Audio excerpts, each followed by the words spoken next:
Hey, what's going on? Ryan here with Intersection Records, and I just heard that they announced the Rock and Roll Hall of Fame inductees for their 38th annual class today. In fact, I wasn't prepared for this video because I figured they'd do it next week, but my father-in-law sent me a text, and I saw that they announced it. I printed off a sheet. We are going to review this together in real time. The Rock and Roll Hall of Fame will welcome Kate Bush, Sheryl Crow, Missy Elliott, George Michael, Willie Nelson, country music legend, Rage Against the Machine, and the Spinners to its 38th annual class.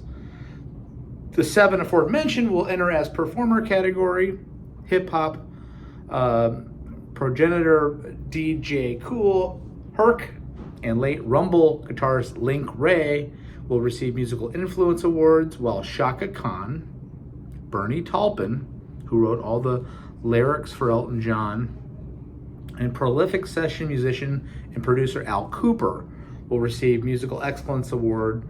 Rounding out the class will be television host and Soul Train creator Don Cornelius, posthumously receiving the Ahmet Ertegun Award. Ahmet Ertegun was the visionary behind Atlantic Records. Whew, what do I think? Let's talk about who else was nominated but not included, not inducted. Cyndi Lauper, Warren Zevon, Iron Maiden, Soundgarden, Joy Division, along with New Order, since Joy Division kind of was a precursor. Ian Curtis dies, and then White Stripes and Tribe Called Quest. There'll be an induction ceremony on the 3rd of November that I don't think anybody really gives a shit to go to. No, I shouldn't say that. What do I think about this class? Let's talk about it one by one. Kate Bush certainly has had a great 2022 with one of her songs being on a popular television show, and she is a 40-year career musical genius and songwriter. Did some collaborations with Peter Gabriel, and she, deserves it after all those years. Sheryl Crow, she had the huge album in 1994 with big-time hits on it. Followed that up with some other great hits throughout the 90s and 2000s. She's from Kennett, Missouri, where I'm from, and she went to Mizzou. I mean, Sheryl Crow, she waited long enough,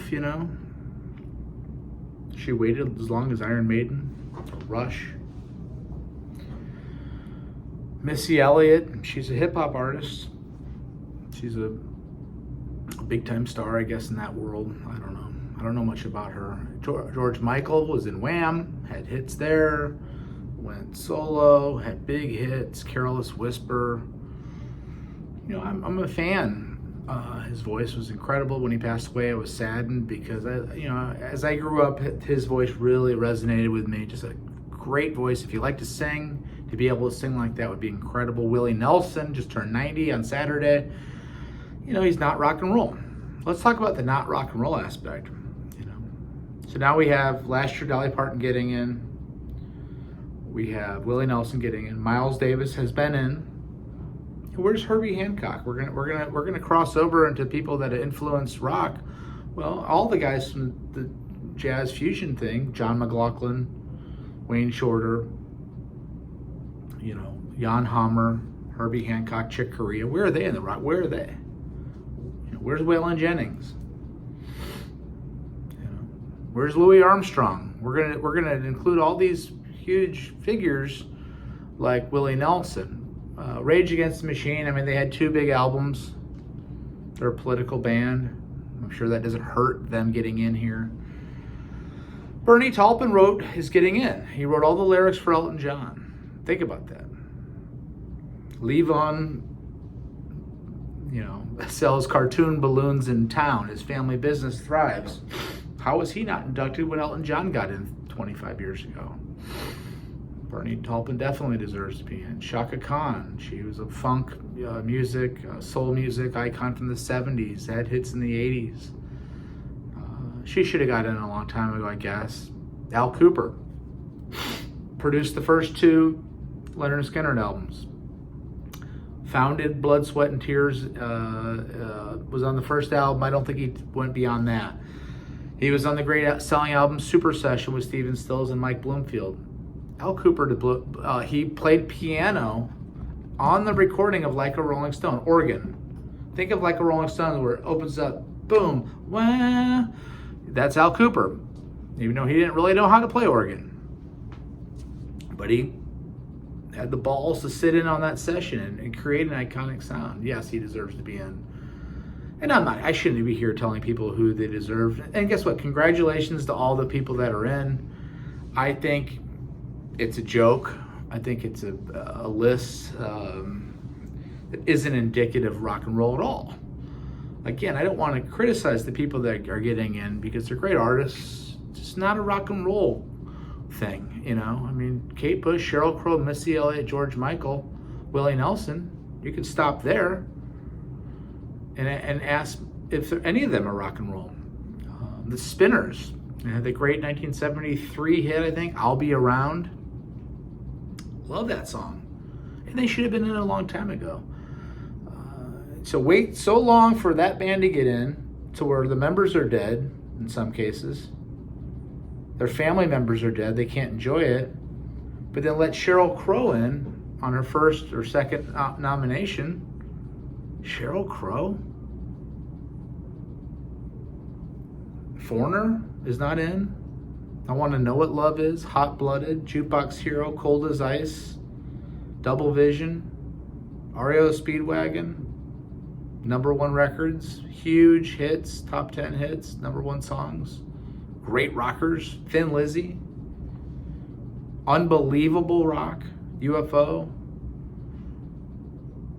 Mahavishnu Orchestra, Return to Forever, you know, King Crimson, Emerson, Lake and Palmer, Jethro Tull, Sheryl Crow. Listen to Aqualung by Jethro Tull, and then tell me that Willie Nelson should be in the Rock and Roll Hall of Fame before that. When you had the balls to play flute and rock music and do all the things that they did, every single year you had a rock album come out in the whole decade of the 70s that were great. Every single song on every single record. Yeah, I'm not here to tell people what to like. By the way, subscribe to my channel. We do shows every day. And I appreciate you that have subscribed. And I don't mean to kid here. Don Cornelius should get in for being the creator of Soul Train. It was a huge show.